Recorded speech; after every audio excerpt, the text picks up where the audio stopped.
আসসালামু আলাইকুম। অবিরাম বাংলা সংবাদে আপনাদের সবাইকে স্বাগত জানাচ্ছি। আমি ফাতিহা শাফি। শুরুতেই জানিয়ে দিচ্ছি বিআরবি কেবলস সংবাদ শিরোনাম। করোনার ভারতীয় ভ্যারিয়েন্টের কারণেই যশোরে বাড়ছে প্রাণহানি, সংক্রমিত হলেও শুরুতে টের পান না রোগীরা।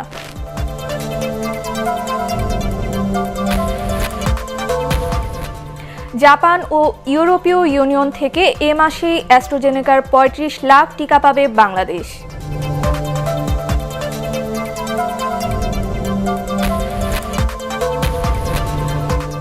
ক্যাপিটাল রেজিংয়ে বিপত্তি, চর পড়ে শুরু হচ্ছে চট্টগ্রামের কর্ণফুলী নদী।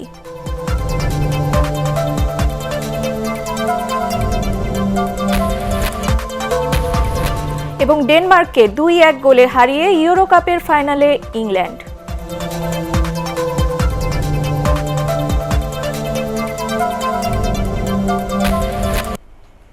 শুনছিলেন বিআরবি কেবলস সংবাদ শিরোনাম। এবারে বিস্তারিত। করোনার ভারতীয় ভ্যারিয়েন্ট ডেল্টার কারণেই যশোরে বাড়ছে প্রাণহানি ও রোগীর সংখ্যা। সাম্প্রতিক গবেষণায় দেখা গেছে যশোর, নড়াইল ও মাগুরায় ডেল্টা সংক্রমণের হার ৪২% ওপরে। গবেষকরা জানিয়েছেন, করোনার প্রাণঘাতী এই স্ট্রেনের সংক্রমিত হলেও শুরুতেই টের পান না আক্রান্তরা। যশোর থেকে শাহানারা বেগমের তথ্যচিত্র নিয়ে বরকতুল্লাহ সুজনের রিপোর্ট। যশোর বিজ্ঞান ও প্রযুক্তি বিশ্ববিদ্যালয়ের জিনোম সেন্টারে সম্প্রতি নড়াইল ও মাগুরা সহ ৩ জেলার শতাধিক নমুনা পর্যবেক্ষণ করেন অণুজীব গবেষকরা। তাতে দেখা যায় এসব এলাকায় করোনার বিভিন্ন ধরনের ভ্যারিয়েন্ট ছড়িয়ে পড়লেও বাড়ছে ভয়ানক সংক্রামক ডেল্টার প্রাদুর্ভাব। জিনোম সেন্টার যশোর বিজ্ঞান ও প্রযুক্তি বিশ্ববিদ্যালয় সাম্প্রতিককালে যশোর, নড়াইল এবং মাগুরার প্রায় শতাধিক নমুনার স্পাইক প্রোটিনের সিকোয়েন্সিং করা হয়েছে এবং আমরা সেখানে দেখেছি প্রায় ৪২ ভাগের অধিকই ছিল ডেল্টা ভ্যারিয়েন্ট এবং ৩০ ভাগ ছিল সাউথ আফ্রিকা ভ্যারিয়েন্ট। গবেষকরা আরও জানান, হাসপাতালে ভর্তি ৮৫ ভাগ রোগী ডেল্টায় আক্রান্ত, যারা আসছেন প্রত্যন্ত গ্রামাঞ্চল থেকে শেষ মুহূর্তে। ফলে মৃত্যুর হারও বাড়ছে। এই ডেল্টা ভ্যারিয়েন্টের ক্ষেত্রে ৮৫ ভাগ বেশি হাসপাতাল যাওয়ার সম্ভাবনা এবং ০.৩ ভাগ মৃত্যু হার বেশি। এছাড়াও গ্রাম থেকে মানুষ হাসপাতালে কম আসতে চায়, যে কারণে এবং শেষ মুমূর্ষু সময়গুলোতে যখন আসে তখন অনেক ক্ষেত্রে তাদের বাঁচানো সম্ভব হয় না। যশোর বিজ্ঞান ও প্রযুক্তি বিশ্ববিদ্যালয়ের জিনোম সেন্টারে পরীক্ষিত নমুনাগুলো ছিল জুন মাসের। গবেষকদের আশঙ্কা, জুলাইয়ে ডেল্টার সংক্রমণ আরও বাড়তে পারে। তবে সবকিছুই নির্ভর করছে মানুষের সচেতনতার উপর। বরকতুল্লাহ সুজন, এটিএন বাংলা। গত ২৪ ঘন্টায় ৯ জেলায় করোনা ও উপসর্গে আরও ৮০ জনের মৃত্যুর খবর পাওয়া গেছে। এর মধ্যে রাজশাহী মেডিকেলে মারা গেছে ১৮ জন, শনাক্ত ৮৬ জন। কুষ্টিয়ায় ১৭ জনের মৃত্যু হয়েছে, শনাক্ত ২৩২ জন। ভয়াবহ অবস্থা ময়মনসিংহ। এ জেলায় ১৭ জনের প্রাণ গেছে, করোনা পজিটিভ হয়েছে ২৩৬ জন। এ জেলায় আক্রান্তের হার ৫৮%। বরিশালে মৃত্যু হয়েছে ১১ জনের, এ বিভাগে শনাক্ত ৪১৪ জন। চুয়াডাঙ্গায় ১১ জনের মৃত্যু ও আক্রান্ত ১৯১ জন। চট্টগ্রামেও মারা গেছেন ৭ জন। এ নিয়ে চট্টগ্রামে মোট মৃতের সংখ্যা দাঁড়ালো ৭৪৪ জনে। ২৪ ঘন্টায় আক্রান্ত হয়েছেন ৭১৩ জন। কুমিল্লায় মারা গেছেন ৭ জন, শনাক্ত ৩৯৩ জন। এ জেলায় শনাক্তের হার ৪৬%-এরও বেশি। শেরপুরে ৩ জনের মৃত্যু ও একদিনে সর্বোচ্চ ৯৬ জন আক্রান্ত হয়েছেন। আক্রান্তের হার ৪০.৫০%। নেত্রকোনায় ১ জনের মৃত্যু ও শনাক্ত ৫৭ এবং নোয়াখালীতে ১৬৮ জন শনাক্ত হয়েছে।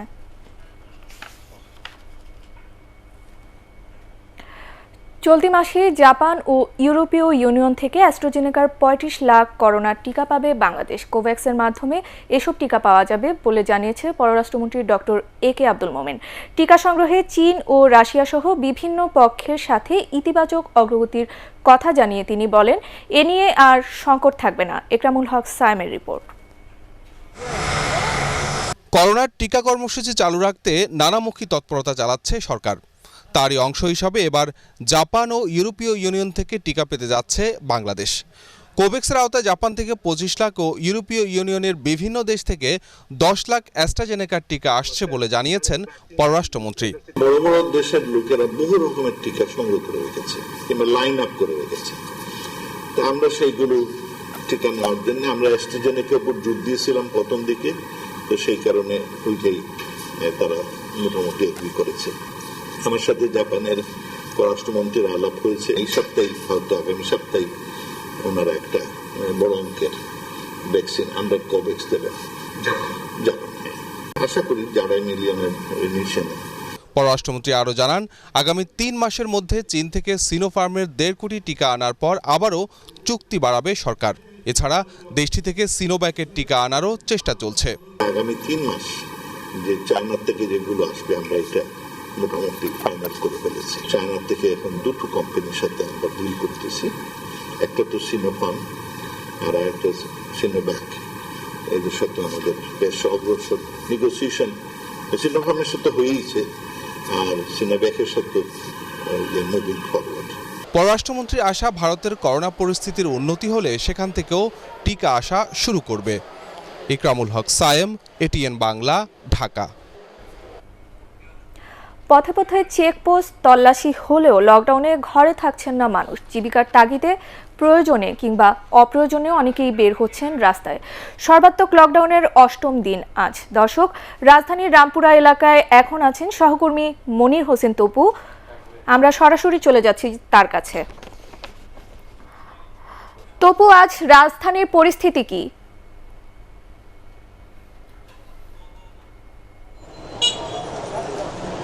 ধন্যবাদ ফাতিয়া।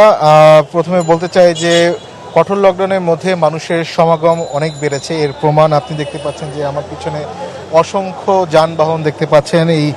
সেখানে আমরা দেখতে পাচ্ছি যে ব্যক্তিগত পরিবহনের পাশাপাশি রিকশায় তারা যাত্রীরা এখানে রাজপথে বের হয়েছেন।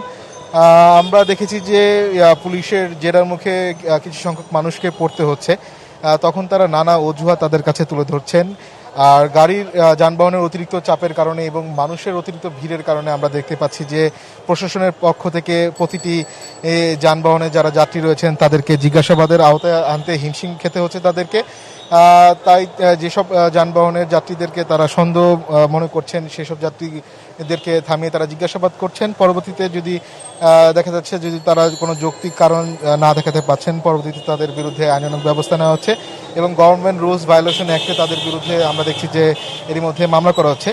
আর সকাল থেকে এই চিত্র রাজধানীর বিভিন্ন স্থানে আমরা দেখতে পেরেছি। এর আগে আমরা গুলশান এক নম্বর গিয়েছিলাম, গুলশান 2 নম্বরের দিকে গিয়েছিলাম, সেখানেও আমরা দেখেছি যে সিগন্যালগুলোতে আমরা দেখেছি যে অতিরিক্ত গাড়ির চাপ দেখতে পেরেছি। তবে একটি ভালো লক্ষণ আমরা দেখছি যে যানবাহনগুলোতে যাত্রীরা যাচ্ছেন, দেখেছি যে প্রায় বেশিরভাগই মুখে আমরা দেখছি মাস্ক তারা ব্যবহার করছেন। জি ফাতিয়া, এই ছিল আমার কাছে সর্বশেষ তথ্য। তপু, ধন্যবাদ আপনাকে। দর্শক, কথা বলছিলাম সহকর্মী মনির হোসেন তপুর সাথে। তিনি জানাচ্ছিলেন লকডাউনে রাজধানীর পরিস্থিতি সম্পর্কে। নদীর নাব্যতা বাড়িয়ে চট্টগ্রামে কর্ণফুলী নদীর পুরনো রূপ ফিরিয়ে আনতে শুরু হচ্ছে ক্যাপিটাল ড্রেজিং, কিন্তু বিশাল এই প্রকল্পে ব্যবহার করা হচ্ছে না আধুনিক প্রযুক্তি। ফলে নদীর তলদেশ ভরাট হয়ে চর পড়ে সংকুচিত হচ্ছে নদী। চট্টগ্রাম থেকে আরও জানাচ্ছেন সৈয়দ তামিম মাহমুদ। নাব্যতা সংকটে এখন দেশের একমাত্র জোয়ারভাটা নদী কর্ণফুলী অস্তিত্ব হারাতে বসেছে। এই নদীর নাব্যতা বাড়াতে 2018 সালে সদরঘাট থেকে বাকুলিয়ার চর পর্যন্ত ড্রেজিংয়ের উদ্যোগ নেয় চট্টগ্রাম বন্দর কর্তৃপক্ষ। নদীর বিভিন্ন পয়েন্টে 12টি ছোট ড্রেজিং মেশিন দিয়ে খনন চলছে বলা হলেও কাজ করছে মাত্র 4টি ড্রেজার। চট্টগ্রাম নদী ও খাল রক্ষা আন্দোলনের সাথে জড়িতরা বলছেন, এভাবে ড্রেজিং করার ফলে নদীর নাব্যতা বাড়ছে না, নতুন চর তৈরি হচ্ছে, যার কারণে ভবিষ্যতে নদী শুকিয়ে যেতে পারে। আমাদের দাবি হচ্ছে অত্যাধুনিক প্রযুক্তি ব্যবহার করে এখানে কর্ণফুলী নদী দখল করে যে ভেড়া মার্কেট, মৎস্যবন্দর গড়ে উঠেছে, এগুলি সহ উচ্ছেদ করে কর্ণফুলী নদীকে তার জীবন্ত সত্তা হিসেবে নদীর মতো ফিরিয়ে দেওয়া হোক। এদিকে বিভিন্ন অজুহাতে এই প্রকল্পের সময় বেড়েছে। 258 কোটি টাকার প্রকল্প ব্যয় বেড়ে এখন দাঁড়িয়েছে 321 কোটি টাকায়। কর্ণফুলীর ড্রেজিংটাকে ধারাবাহিক প্রক্রিয়ার অংশ হওয়া উচিত। এখানে আবার নতুন প্রজেক্ট আসবে, একবার 229 কোটি টাকা, আবার 258 কোটি টাকা, এরপর আবার আসবে প্রজেক্ট, বন্দর টাকা দিয়ে টাকার একটা অংশ বন্ধ মানে ওরা নিবে আর কি। তারপর আমরা এখানে সেনাবাহিনী নিয়োগ করবো, এই করবো সেই করবো, কিন্তু কাজের কাজ কিছুই হবে। কর্ণফুলী নদীর তলদেশে জমে আছে 6 মিটার পুরো পলিথিন ও প্লাস্টিক বর্জ্য। চীন থেকে আনা উচ্চ ক্ষমতার ড্রেজার দিয়েও তা তোলা সম্ভব হয়নি। বর্তমানে 10টা গ্র্যাব ড্রেজার এবং 2টা কাটার সেকশন দিয়ে এই ড্রেজিং কাজ চলছে। ড্রেজিংয়ের কাজ ইতিমধ্যে আমরা প্রায় 47% শেষ করেছি এবং আমরা আশা করছি আগামী শুষ্ক মৌসুমে মার্চ মাসের মধ্যেই পুরো কাজটা আমরা শেষ করতে পারবো।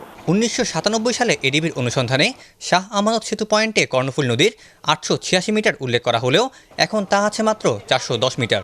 খরস্রোতা ও অর্থ করে এই কর্ণফুলী নদীকে পরিকল্পিতভাবে ড্রেজিং না করার ফলে একদিকে যেমন নাব্যতা হারাচ্ছে এই নদী, অন্যদিকে জীববৈচিত্র্য পড়ছে হুমকির মুখে। নদী গবেষকরা বলছেন এভাবে চলতে থাকলে নিকট ভবিষ্যতে হুমকির মুখে পড়তে পারে শাহ আমানত সেতুও। তাই জীবন্ত সত্তা এই নদীর নাব্যতা ফিরিয়ে এনে একে রক্ষা করে অর্থনীতি চাকা সচল রাখা এখন সময়ের দাবি। সৈয়দ তামিম মাহমুদ, এটিএন বাংলা, চট্টগ্রাম। এবারে ইউরোর খবর।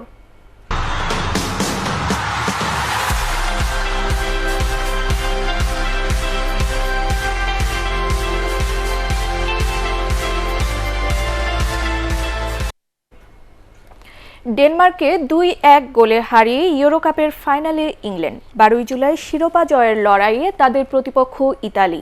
নির্ধারিত সময়ে খেলা 1-1 গোলে ড্র হয় ম্যাচ করায় অতিরিক্ত সময়ে। 104 মিনিটে অধিনায়ক হ্যারি কেনের পেনাল্টি গোলে ইউরো কাপের ফাইনালে উঠল ইংলিশরা। মমিনুর রিপনের রিপোর্ট।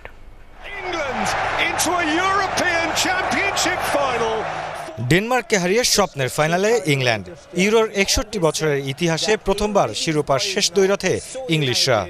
1966 বিশ্বকাপের পর আবারও বড় কোনো টুর্নামেন্টের ফাইনালে উঠল ইংল্যান্ড।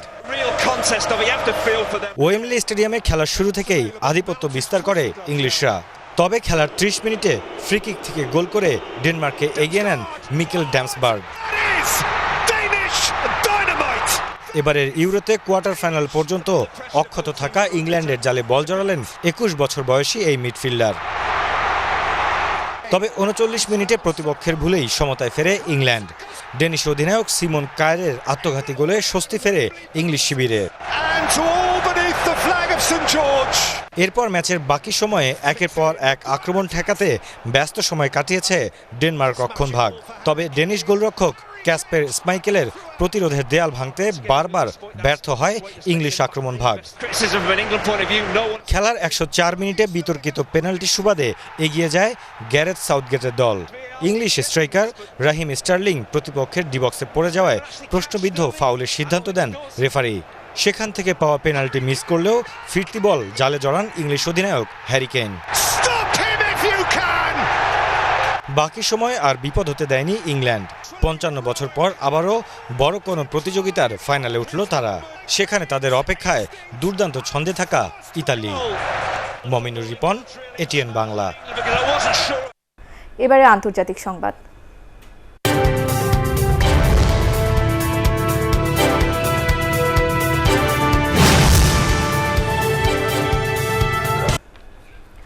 দুর্নীতির মামলায় আদালত অবমাননার দায়ে পুলিশের কাছে আত্মসমর্পণ করেছেন দক্ষিণ আফ্রিকার সাবেক প্রেসিডেন্ট জ্যাকব জুমা।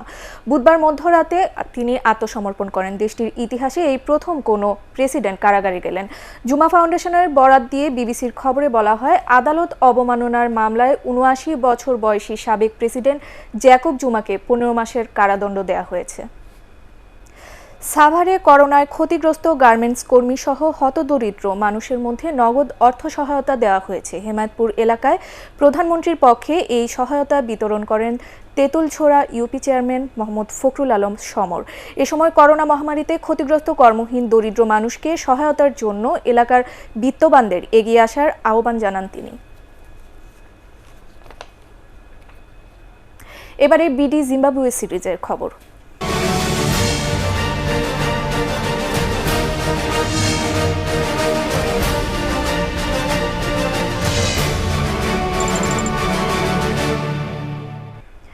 লিটন দাস ও মাহমুদুল্লাহ রিয়াদের ব্যাটিংয়ের দৃঢ়তায় হারারেতে জিম্বাবুয়ের বিপক্ষে একমাত্র টেস্টে স্বস্তি নিয়ে প্রথম দিন শেষ করেছে বাংলাদেশ। 8 উইকেটে 294 রান তুলেছে সফরকারীরা। এর আগে টস জিতে ব্যাট করতে নেমে 4 রানে সাইফ হাসানের উইকেট হারায় বাংলাদেশ। এরপর 68 রানের মধ্যে আরও 2 ব্যাটসম্যানকে হারিয়ে মধ্যাহ্ন বিরতির আগেই ব্যাকফুটে চলে যায় তারা। বিরতির পর 3 রানের মধ্যে আউট হন মুশফিকুর রহিম ও সাকিব আল হাসান। এরপর অধিনায়ক মমিনুল হক 70 রানে বিদায় নিলে 132-এ 6 উইকেট হারিয়ে বিপর্যয়ে পড়ে টাইগাররা। তবে সপ্তম উইকেটে 138 রানের জুটি গড়ে পরিস্থিতি সামাল দেন লিটন ও রিয়াদ। 95 রানে আউট হন লিটন। দিন শেষে 54 রানে অপরাজিত থাকেন রিয়াদ। এবারে পার্টেক্স খেলার খবর।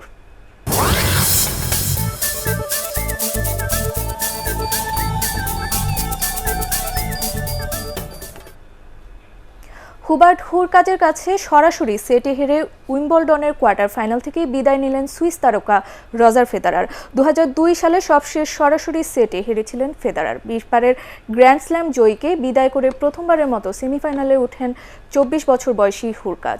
ফেদারারকে 6-3, 7-6, 6-0 গেমে উড়িয়ে দিয়েছেন এই পোলিশ খেলোয়াড়। অল ইংলিশ ক্লাবে এর আগে কখনো 6-0-তে সেট হারেননি ফেদারার। এবার সেই তেতো স্বাদ পেলেন তিনি। অন্য ম্যাচে ফুচেসোভিচকে সরাসরি সেটে হারিয়ে সেমিফাইনালে উঠেছেন নোভাক জোকোভিচ।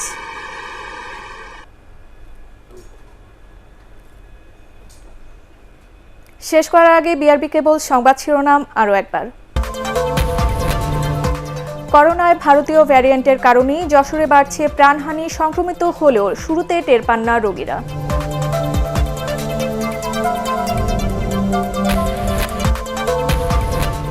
জাপান ও ইউরোপীয় ইউনিয়ন থেকে এ মাসেই অ্যাস্ট্রাজেনেকার 35 লাখ টিকা পাবে বাংলাদেশ।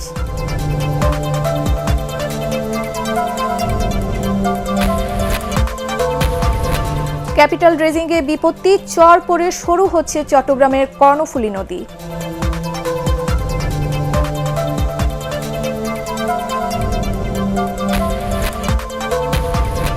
এবং ডেনমার্ককে 2-1 গোলে হারিয়ে ইউরো কাপের ফাইনালে ইংল্যান্ড।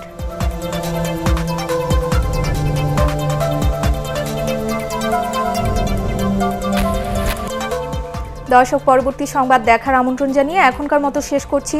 করোনা ভাইরাস থেকে নিজেকে এবং অন্যকে সুরক্ষিত রাখতে মাস্ক পরুন, বারবার হাত পরিষ্কার করুন। আমাদের এটিএন বাংলার সংবাদ ইউটিউবে দেখতে ব্রাউজ করুন youtube/ATN বাংলা নিউজ। ধন্যবাদ সবাইকে।